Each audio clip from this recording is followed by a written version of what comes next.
हुए बहुत दूर तक गया, उसकी जीवन एक की वहीं समाप्त हो गए। थोड़ा सा पीछे से हम लोग आ रहे थे, पान के दुकान पर दो युवा खड़े थे और दोनों युवा बात कैसे कर रहे हैं जैसे किसी पिक्चर की स्टोरी की बात कर रहे हो, कोई मानव न मरा हो, कोई पिक्चर चल रहा हो।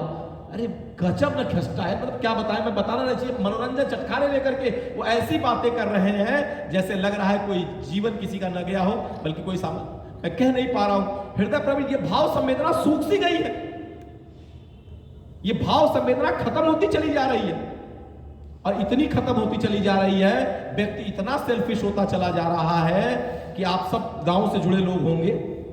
एक समय था कि गांव में जब कोई आपदा आती थी, दिक्कत होती थी, या गांव पर कोई त्रासदी हो और कोई कहता था कि एक आदमी के बलिदान की जरूरत है, तो आधा गांव हाथ उठाता था कि हम तैयार हैं, हम तैयार हैं। एक जमाना वो भी था। विश्वास मानिए, आज अगर एक आदमी का स्वार्थ टकरा जाए तो वो सारे गांव को बलिवेदी पर चढ़ाने को तैयार है। हो चुकी कि नहीं ऐसी परिस्थितियां? व्यक्ति का स्वार्थ इतना हावी हो गया है, वो इतना प्रभावी हो गया है कि निश्चित रूप से मैं बात आपसे यही कह रहा था, घूम फिर करके यही आएंगे, गायत्री और यज्ञ। आज आपको इसी सूत्र को केवल देने के लिए इतनी बातें कर रहे हैं कि मजाक में मत ले लीजिएगा इसे। कोई केवल और केवल ये ऋषि के शब्द हैं, और ऋषि माने रिसर्च करता। लेकिन हाय रे दुर्भाग्य, अभी फेसबुक व्हाट्सएप पर एक बड़ा वीडियो तैर रहा है, वो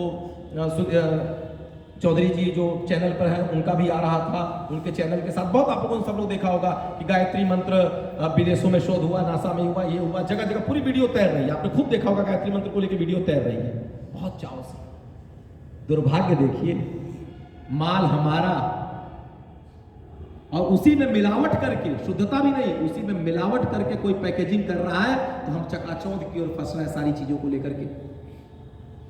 वो इधर की ओर पूरा का पूरा रुझान लेते जा रहा है। इस धरती पर अगर संतुलन चाहिए तो पूरे विश्व में मात्र और मात्र भारतीय संस्कृति ही एक ऐसा संस्कृति है जो पूरे विश्व में समरसता और पूरे विश्व में एक सहभागिता ला सकती है, पूरे विश्व को एक धरातल पर खड़ा कर सकती है। भारतीय संस्कृति ये जीवन जीने की शैली है, केवल पूजा पाठ या केवल चीजें नहीं है। हमारे जितने भी जीवन के सूत्र हैं, जितने भी जीवन के आप सूत्र हैं देखते हैं, ये हमारे यहाँ कर्मकांड जो है ना, ये गुरुदेव कहते थे वैज्ञानिक आध्यात्मवाद, गुरुदेव कहते थे वैज्ञानिक आध्यात्मवाद। ये एक एक मेरी मजबूरी है, समय का चक्र मुझे रोक रहा है। कभी समय रहा और कायदे से कार्यक्रम हुआ तो उसमें विषय लेंगे हम लोग आराम से। एक एक शब्द के पीछे विज्ञान है। ये जो जल भी है, ये जो करते हैं, जितनी क्रिया करते हैं, अज्ञान करते हैं, सबके पीछे विज्ञान है। दुर्भाग्य ये है कि हमने अपनी ही वसीयत को, अपनी ही विरासत को बिसरा दिया है। ये खतरनाक है और ये सौभाग्य भी। इस समय हम लोग सबसे ज्यादा सौभाग्य के पल में जी रहे हैं और सबसे खतरनाक समय में भी जी रहे हैं। आप कहेंगे दोनों बात कैसे आप कह रहे हैं? जी, दोनों बात कहना पड़ रहा है। सबसे ज्यादा सौभाग्य का पल क्या है?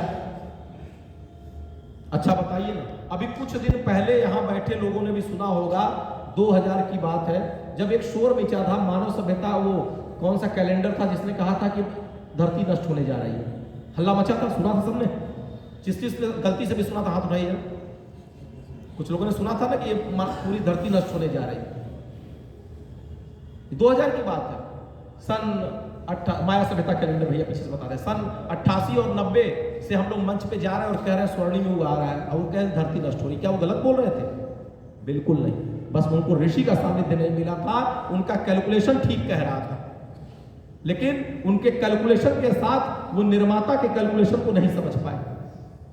मुझे एक बात बताइए ना, सिंपल सी बात प्रश्नोत्तरी की तरह। आपका 5 बीघे का एक खेत है, मान लीजिए किसान है, किसान का 5 बीघे का खेत है, 2 बीघे का खेत है।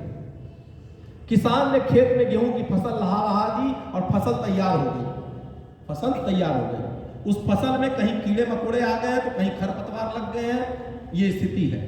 कहीं कीड़े मकोड़े लग गए, कहीं खरपतवार लग गए। मुझे ईमानदारी से बताइए, दिल पर हाथ रख करके, कि आप और हम उस पूरी फसल को आग लगा देंगे कि नहीं? 5 बीघे की पूरी फसल को, अबे कीड़े मकोड़े लग गए कहीं कहीं, खरपतवार लग गए कहीं कहीं, तो उस पूरी फसल को आग लगाएंगे कि नहीं? नहीं लगाएंगे। वाह, हमहन के तनी बुद्धि बात, हमार माई बाप हमन से बेवकूफ बटे। मतलब हमने छोट सा बुद्धि लेके इतनी समझदारी है कि हम लोग खेत को, फसल को आग नहीं लगाएंगे, हम लोग क्या करेंगे, निराई गुड़ाई कर लेंगे, कीटनाशक दवाएं छिड़क देंगे, खरपतवार की निराई गुड़ाई कर देंगे, यही करेंगे ना, उसका उपाय कर लेंगे। लेकिन पूरे खेत को आग, लहराती फसल को आग, ये जो बनाया है सृष्टि को, उसकी सबसे सर्वोत्तम रचना ये मानव रचना है। इतना बड़ा बेवकूफ है कि चंद कीड़े मकड़ों के चक्कर में, चंद खरपतवारों के चक्कर में ये पूरी सृष्टि का विनाश कर देगा। बेवकूफ समझे हैं क्या उस परमात्मा को? नहीं करने जा रहा है ऐसा। प्रसन्न होइए, अगर उनकी फसल बन करके जी रहे हैं तो प्रसन्न होइए, अब शानदार समय आने जा रहा है। और अगर कीड़े मकोड़े और खरपतवार की भूमिका में है तो जहां कहीं है, यहां के माध्यम से संदेश सभी को है, वो सावधान हो जाए, निराई गुड़ाई का समय नजदीक आ चुका है।